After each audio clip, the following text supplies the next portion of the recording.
नमस्कार, future express में आप सभी का स्वागत है। मैं हूं वीरेंद्र कुमार और इंडिसेस पे निफ्टी बैंक पर आपकी अप्रोच क्या हो, सुबह क्या बात हुई थी, 3:30 तक क्या व्यू लेके चले, सब पे करेंगे इस कार्यक्रम में बातचीत। प्रशांत सावंत हमारे साथ होंगे इस कार्यक्रम में, आज बातचीत करेंगे। प्रशांत, गुड आफ्टरनून, कार्यक्रम में स्वागत है। मैं आता हूँ आपके पास आपके व्यू के लिए, लेकिन उससे पहले सुबह की चर्चा करते हैं।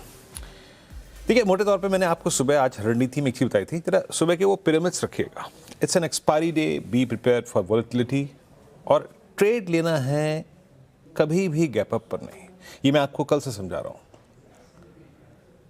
कंसोलेशन, एक कंसोलेशन का फेज आएगा। अ जर्नी फ्रॉम 50 डेमा टू 200 डेमा और अ जर्नी फ्रॉम 50 डेमा टू 100 डेमा कभी भी आसान नहीं होती, कभी भी आसान नहीं होती। गैप अप्स को चेज नहीं करना है। एक कंसोलेशन का फेज आएगा, आ गया है, और अब ट्रेड अगर लेना है, that's only one theme only, and it's buy on dips. अगर आपने गैप अप पे ले लिया तो गए, फिनिश। सुबह मैंने एक लेवल दिया था, पहले पिरामिड्स लेके आइएगा। देखिए, डेरिवेटिव्स इज सेलर्स गेम, ठीक है ना। जो बेचने वाला है, जो राइटर है, उसके कन्विक्शन को आपको सलाम करना ही पड़ता है। वो पिरामिड्स लेके आइएगा। ये खोखला ये नहीं था, है ना। इसके पीछे एक रीजन था। प्राइस को यहां पर आना ही आना था कंफर्मेशन के लिए, और जब ये था स्क्रीन पे, इसका मतलब सिंपली है डोंट चेज गैप अप्स। और गैप अप्स भी कितने, 100 अंक गिफ्ट निफ्टी ऊपर था और 150 अंक ऊपर खुला, वो किसी भी लिहाज से सस्टेन नहीं होता। हमारा सुबह की कमेंट्री सुनिएगा, बिल्कुल क्रिस्टल क्लियर शब्दों में मैंने कहा था, हम ट्रेड लेंगे सिर्फ अपनी शर्तों पे, and that's only only only base 1 लेके आइए। और अभी के स्टैट्स देखेंगे। उसके बाद बेस 1 क्या था स्क्रीन पे, बाय ऑन डिप्स करेंगे और ट्रैजेक्टरी रहेगी 24171 एंड 137। मुझे ट्रेड लेना होगा तो इसी ट्रैजेक्टरी में। कमेंट्री में क्लियरली लिखा था, और इवन बेस 2 इज पॉसिबल। देखिए क्या है ना, अब जो है ना, हवाई बातों से काम नहीं चलेगा। The smooth ride from 22200 to 24200 वो हो चुकी है। उसमें शॉर्ट कवरिंग अपना, अगर आप देखें, एक बड़ा किरदार निभाया। एफआईएस के शॉर्ट कॉन्ट्रैक्ट 270 से घट के 2 लाख हो गए। उसमें एक पुश था शॉर्ट कवरिंग का, but now to achieve higher levels, to sustain at higher levels, आपको नंबर्स चाहिए। एक बार स्टैट्स लिखे आइए। अब देखिए, इसे कहते हैं आ रहा है धीरे धीरे।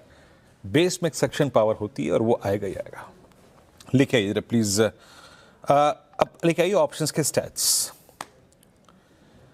24,300 पे गजब की कॉल राइटिंग है, 24,400 पे गजब की कॉल राइटिंग है, और 24,500 पे, यानी अगर आप इन तीनों फिगर्स को जोड़ के देखें तो इट्स मोर देन, मेरे ख्याल से 1.5 CR, और ये काफ़ी है। और इवन डायरेक्टर साहब एक काम कीजिएगा, कुछ देर में इसे संशोधित करके 24,200 भी कर दीजिएगा।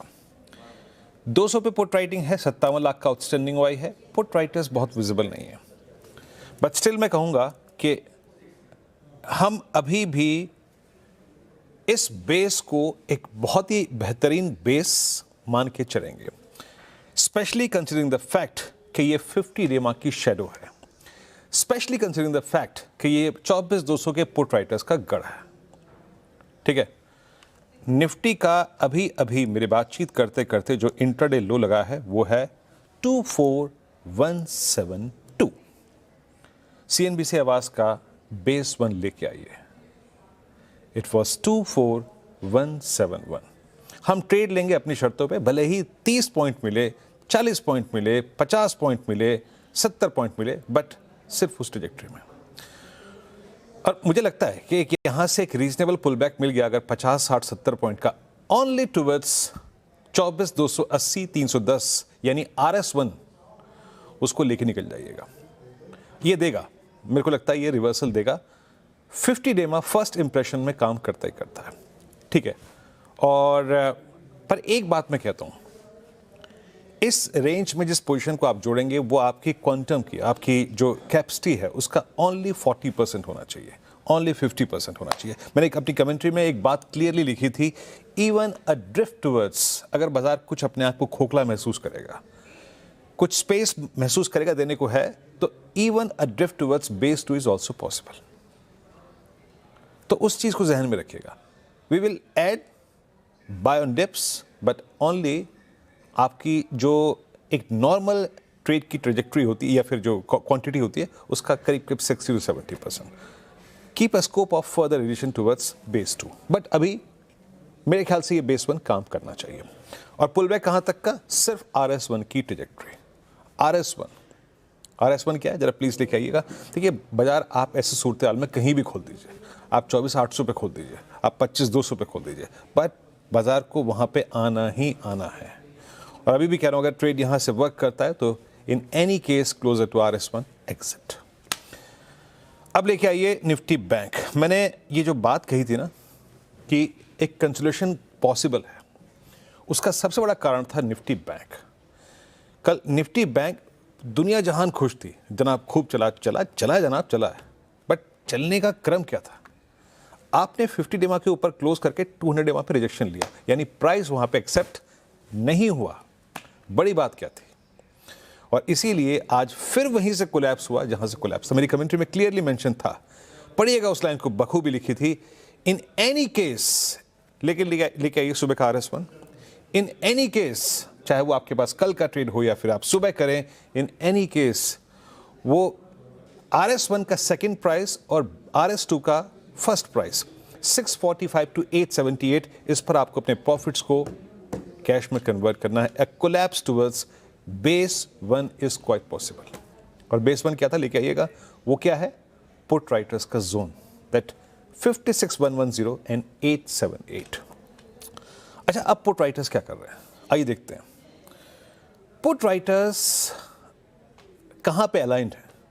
56,000 पे पुट राइटर्स क्या कर रहे हैं, कितने कंफर्टेबल हैं? देखिए मैं कुछ देर पहले जब ब्रेक में देख रहा था ना, कि मैं स्टैट्स देखता हूं तो 55,800 का पुट राइटर एग्जिट कर रहा है. ये एक बहुत क्लियर संकेत नहीं है, ये एक बहुत क्लियर संकेत नहीं है. So out of these two indices अगर ज्यादा रिवर्सल के चांसेस हैं वो निफ्टी होल्ड करता है बिकॉज ऑफ निफ्टी आईटी.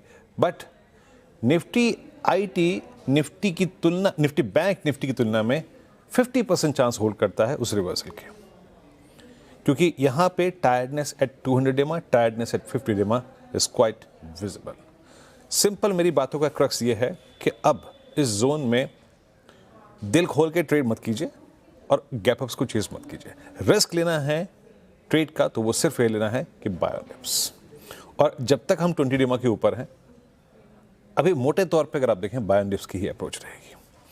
प्रशांत नमस्कार, कार्यक्रम में स्वागत है. प्रशांत, हायर लेवल्स बाजार नहीं टिका और ये ऑप्शन राइटर्स ने कल बखूबी अगर आप देखें इंडिकेट किया भी था. आपका टेक क्या है इस वक्त? इंडिसेस को आप कैसे अप्रोच कर रहे हैं और इस इंटरडे डिप को आपको बाय करेंगे क्या?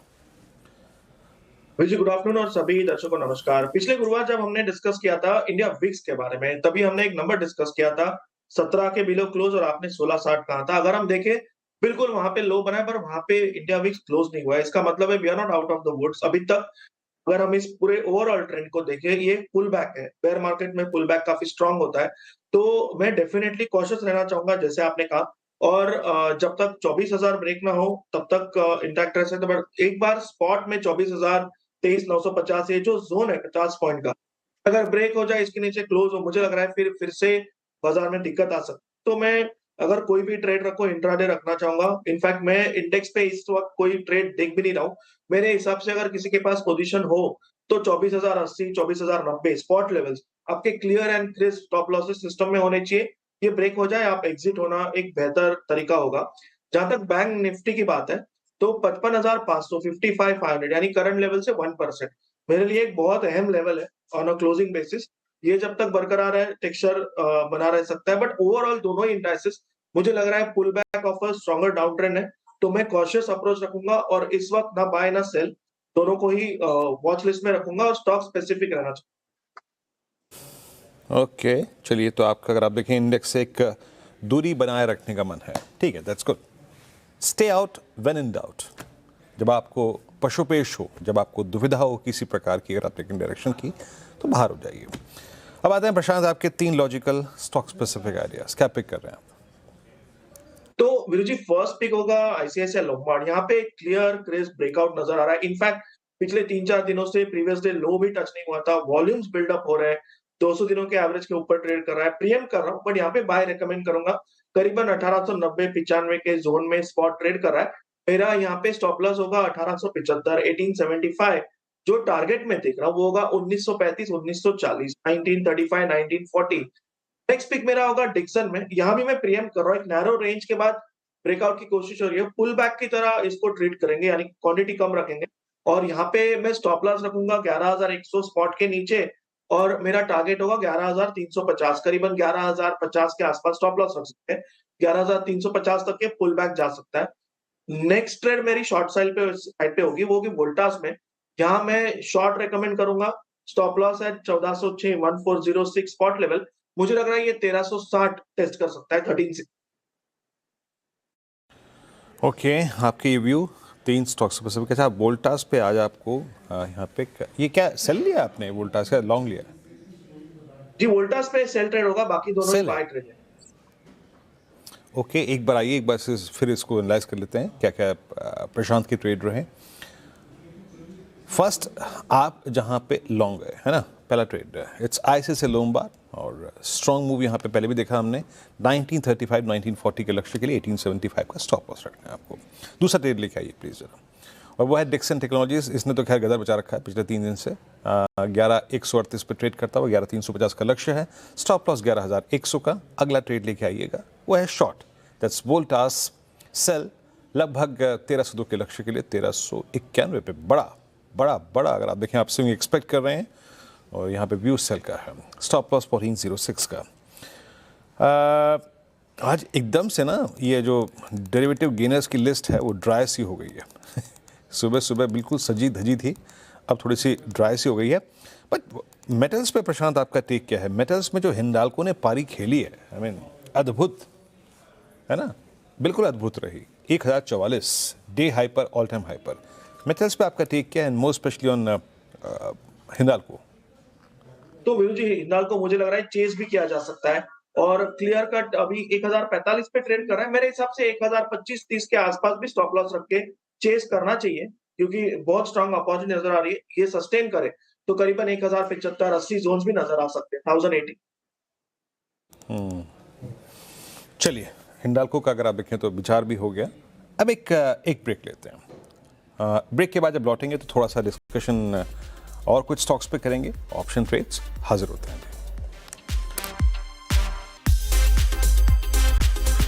कार्यक्रम में स्वागत है आपका एक बार फिर से, और इंडेक्स पे मैंने अपना व्यू दे दिया था, और प्रशांत ने डिस्टेंस कायम किया है, और मैं अपनी सुबह के वर्ड्स पे, लेवल्स पे अभी भी कायम हूँ। और अब बात करते हैं एचडीबी फाइनेंशियल सर्विसेज की। एक बार स्टॉक लेके आइएगा, क्या कर रहा है और इसकी तेज़ी के पीछे के कारण क्या है, और ये शानदार मूव आज का स्टॉक ऑफ द डे क्यों बना हुआ है स्टॉक 7.5% ऊपर? वजह बताएंगे आशीष, क्यों ये तेज़ी सवार है एचडीबी फाइनेंशियल सर्विसेज पे?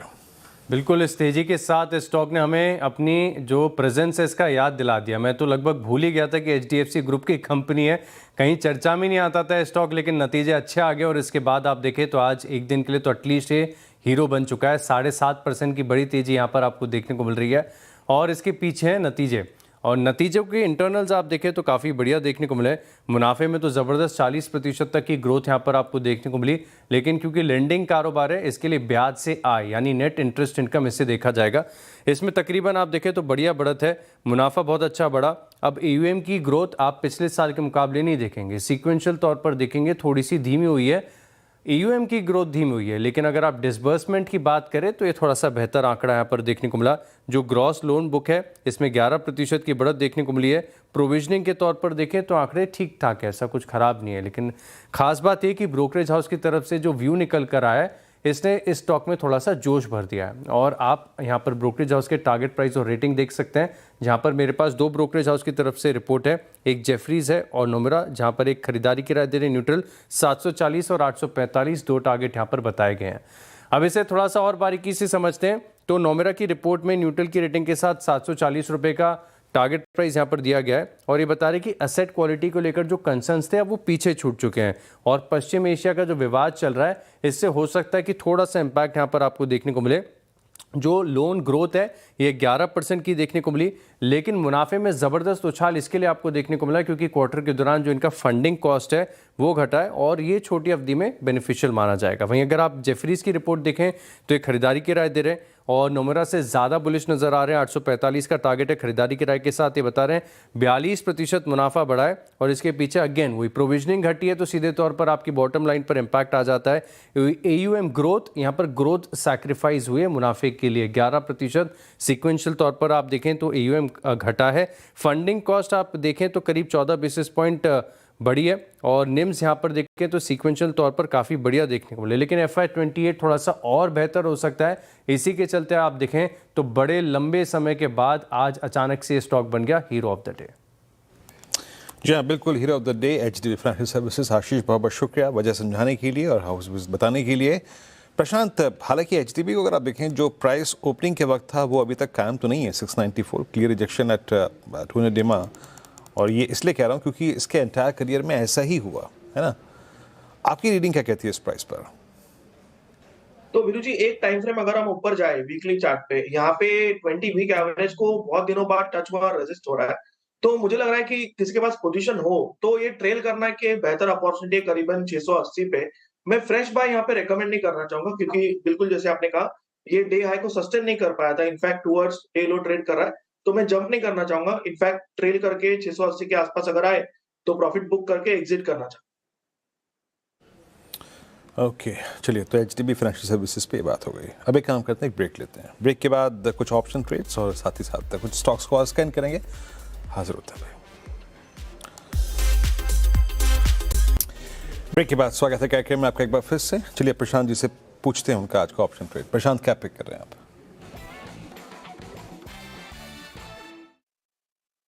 तो वीरू जी, डिविस लैब को एक कॉल के जरिए चेस करना चाहूंगा। मुझे लग रहा है यहाँ मोमेंटम बढ़ सकता है।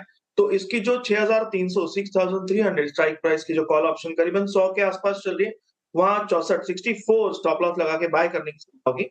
और मुझे लग रहा है यहाँ पे 150 से लेके 165 ये टारगेट्स नजर आ सकते हैं। ओके, दिवीज लैब 6300 की कॉल आपको पिक करनी है। अच्छा करता हुआ ये 6300 की कॉल में करीब 83% का OI बिल्डअप है। अच्छा मूव है यहाँ पर। एक दो स्टॉक्स और स्कैन कर लेते हैं जरा, प्लीज लेके आइएगा एक बार आप। कोलगेट थोड़ी सी FMCG की तरफ मैं देख रहा था पिछले 10-15 मिनटों में। कुछ ऑप्शन स्टैट्स इंडिकेट कर रहे हैं कि यस कोलगेट डे हाई पर। यहाँ पर भी बहुत दिनों बाद, इनफैक्ट प्रशांत अगर आप देखें तो शायद मार्च फर्स्ट या सेकंड वीक के बाद पहली बार शॉर्ट टर्म एवरेजेस के पॉजिटिव क्रॉसओवर्स 200 DMA के ऊपर सस्टेन करता हुआ। जो डिफिकल्ट पैच है मेरे ख्याल से वो 2040 का है, जो कि शायद फरवरी या जनवरी के स्विंग लोस भी थे। क्या लगता है मैंने यहाँ पर टेक क्या आपका कोलगेट पर? वीरू जी, इनफैक्ट ये वन ऑफ द 3 पिक्स में रख रहा था। मैंने जब इसका सिर्फ वीकली चार्ट देखा तब मैंने अवॉइड किया, वरना डेली चार्ट को देख के डेफिनेटली ये मेरे बाय लिस्ट में जा रहा था। और जो लेवल आपने कहा इनफैक्ट 1990 2000 यहाँ पे एक रेजिस्टेंस भी है, इसलिए मैंने इसको अवॉइड किया है, बट मेरे वॉच लिस्ट में डेफिनेटली है। चलिए ठीक है, कोलगेट पे कंस्ट्रक्टिव व्यू है आपका। एक ब्रेक। इट्स 24175 अभी तक बेस 1 को होल्ड करता हुआ, और मैं फिर कह रहा हूँ बेस 1 के ट्रेड अगर आपने लिया है तो RS1 की ट्रैजेक्टरी में हर सूरत हाल पे इवन 24 260 74 75 की रेंज मिले तो डेफिनेटली कर दीजिएगा प्रणाम, क्योंकि ये बाजार एक रेंज में अपने आप को कंसोलिडेट करने की तैयारी कर रहा है। बट दैट वर्ड कंसोलेशन आज के सेशन को बहुत खूबसूरती से अगर आप देखें तो सूट करता हुआ। शुक्रिया प्रशांत इस कार्यक्रम में शामिल होने के लिए। ब्रेक, अगली मुलाकात 2 बजे कमाई का अड्डा में। तब तक के लिए नमस्कार।